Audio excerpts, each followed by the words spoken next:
Bienvenue à toutes et à tous sur la chaîne Monsieur Je sais tout.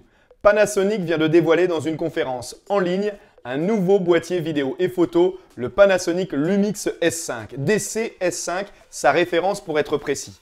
Après Nikon et son Z5, le Canon EOS RP, Leica et ses EOS R5 et R6, Sony le A7S III, vanté comme étant un monstre de technologie aux performances inégalées dans cette gamme, et d'autres encore, j'en passe, Panasonic dévoile le Lumix S5. Pourquoi j'ai décidé de m'y attarder et de vous en parler alors même que je ne dispose pas du boîtier, puisqu'il vient tout juste d'être annoncé ce mercredi 2 septembre 2020 à 2h PM, 16h ici en France. On va voir tout ça dans cette courte vidéo. Et je vais revenir dans le détail sur ses spécifications et en tirer les premières conclusions avant les tests terrain. Alors, à qui est-il destiné? Quel est son prix? Faut-il passer à la caisse? Oui ou non?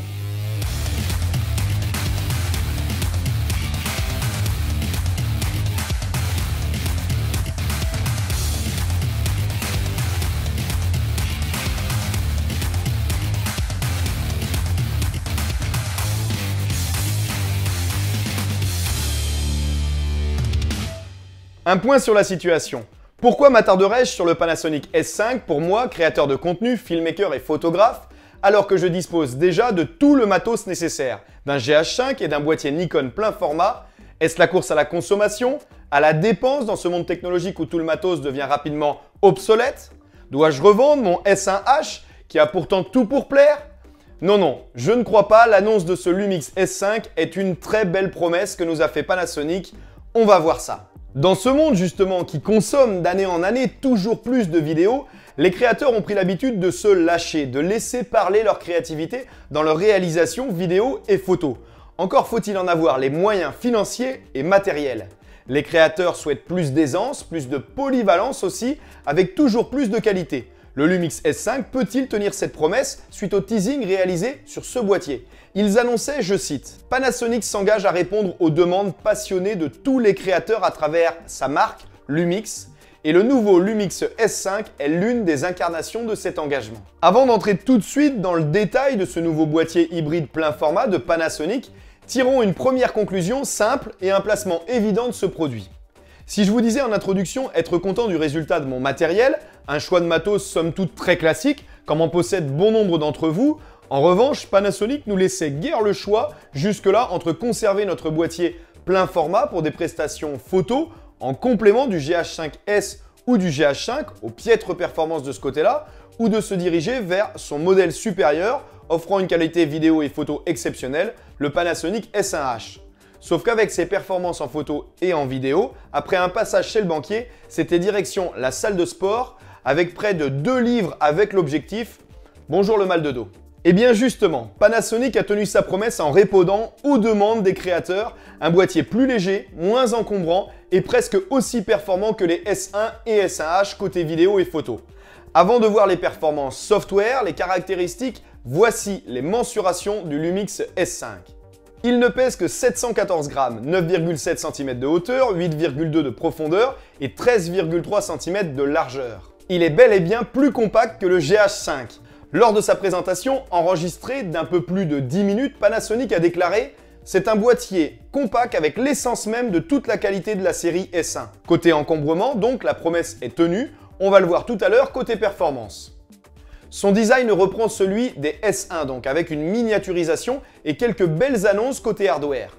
La charge possible directement depuis le boîtier grâce à un cordon USB-C, la prise HDMI et le double slot de la carte SD toujours présent, l'écran tactile de 3 pouces, mais enfin la reprise de celui des GH orientable dans tous les sens avec sa rotule, tellement pratique et fonctionnel, surtout pour les vlogueurs. Côté connectivité, le Bluetooth et le Wi-Fi sont toujours présents et utiles pour commander à distance. Une toute nouvelle batterie permet d'annoncer une autonomie jusqu'à 470 images au viseur, nette amélioration sur ce point comparé à ses prédécesseurs, et l'annonce d'un grip qui finira de ravir les photographes avec une batterie supplémentaire et le confort de la prise en main et du déclenchement vertical si nécessaire. Pour conclure cette partie matérielle du boîtier, il est anti-poussière et anti-éclaboussure, tropicalisé, il est en magnésium, c'est robuste et léger, c'est idéal bien que pas une exception non plus. La température est indiquée de -10, annoncée anti-gel comme sur les bagnoles, et jusqu'à 40 degrés avec une utilisation intensive présentée comme un record. Pour ce nouvel hybride, on remarque tout de même que Panasonic a souhaité le placer dans sa gamme S, aux côtés des S1 notamment pour la taille de son capteur, en plein format 24-36, et ainsi le différencier des GH et leurs capteurs micro 4 tiers, ce qui ne confirme absolument pas l'abandon de ce format par Panasonic qui nous prépare, c'est une certitude, un nouveau GH à la hauteur de leur réputation.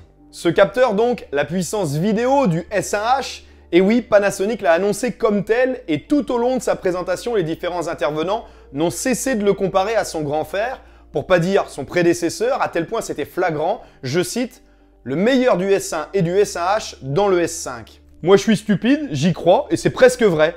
À ce moment-là, je me suis dit qu'on allait passer à la caisse sévère. Bien sûr, on aura rapidement davantage de précision et les premiers retours terrain autres que les ambassadeurs Panasonic, mêlés aux propriétaires de la série S1 qui les défendront avec vigueur pour ne pas voir le prix de leur protégé fondre comme neige au soleil. Ils défendront leurs différences et il y en a, mais franchement pas flagrantes malgré la différence de prix qui est elle du double.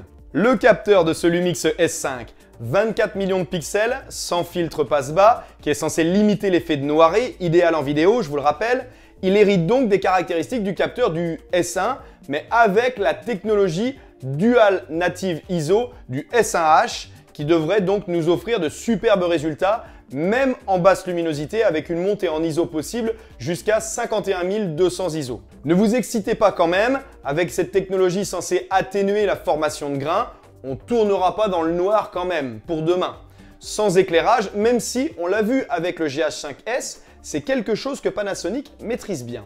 Côté vidéo, le S5 affiche des performances en 4K UHD à 60 images par seconde, en 4.2.0 en 10 bits et 4.2.2 à 30 images par seconde en interne. Avec l'Atomos Ninja 5, ces performances passeront à 4.2.2 toujours en 10 bits, en 4K à 60 images par seconde, avec un enregistrement possible jusqu'en 5,9K à 30 images par seconde, ainsi que la 4K DCI très prochainement, avec une mise à jour promise par Panasonic. L'enregistrement sur l'Atomos n'empêchera pas un enregistrement simultané sur la carte SD du boîtier, bien qu'un seul slot supporte l'UHS 2. Elle permet une grande vitesse d'enregistrement. Encore faudra-t-il donc une nouvelle fois ne pas se tromper dans l'achat de vos cartes SD et passer à côté des nombreuses contrefaçons qui inondent le web. Le profil colorimétrique V-Log est là aussi et de série, il n'y aura pas besoin de repasser à la caisse pour l'étalonnage et l'utilisation de ces luttes favoris et toujours le mode vidéo HDR aussi bien sûr, vous vous en doutiez. On aura toujours le plaisir de superbes slow motion à 180 images par seconde, en Full HD seulement. Côté photo, je me répète, 24,2 millions de pixels, même si ça fait pas tout, il en faut quand même. Le mode prise de vue haute définition avec 8 photos assemblées compilées vous offrira 96 millions de pixels comme sur le S1, de quoi bien s'éclater sur le toit d'un gratte-ciel à New York, Singapour ou Shanghai. Côté sport, un mode rafale à 7 images par seconde. La stabilisation a une part évidemment très importante sur la réussite de vos photos. On a tous en tête les résultats bluffants des capteurs du S1, S1R et même S1H avec un temps de pause jusqu'à 8 secondes, même à main levée. On a hâte de tester. Une stabilisation 5 axes offerte par ce boîtier hybride, en plus de la stabilisation 2 axes complémentaire des optiques de la série L. C'est un domaine en pleine évolution sur le matériel audiovisuel. Les stabilisateurs pourraient bien disparaître dans les années à venir à ce rythme-là. Là aussi, on voit la volonté de Panasonic de faciliter la vie aux créateurs dont la grande majorité tourne en run and gun et n'ont pas toujours la place ou l'envie d'embarquer un stabilisateur pesant, bien que ce soit toujours indispensable pour certaines réalisations, en démontrent les vidéos teasing réalisées pour ce lancement et qui font apparaître sur certains plans le Ronin S. Pas d'évolution donc sur ce point, on sera sur les mêmes limites d'utilisation à main levée que celles observées précédemment sur les autres boîtiers de la série S. L'autofocus. On a tous en mémoire les problèmes d'autofocus de la marque. Ils ont été nettement améliorés depuis les mises à jour firmware et je crois que ça a été un vrai traumatisme pour le fabricant qui a vanté une nouvelle fois lors de cette conférence son autofocus capable sans précédent sur cette techno de suivre parfaitement les pupilles, les corps, les animaux, un visage même lorsqu'il se tourne, le tout en 0,08 secondes. Les tests de toute façon nous le montreront rapidement. Panasonic en a profité pour annoncer la sortie également de 5 nouvelles optiques, un 24 mm, un 35, un 50 et un 85, tout ça en f1.8. Ça va piquer dans l'image comme dans le portefeuille d'ailleurs, ainsi qu'un zoom 70-300 de f4,5 à f5,6.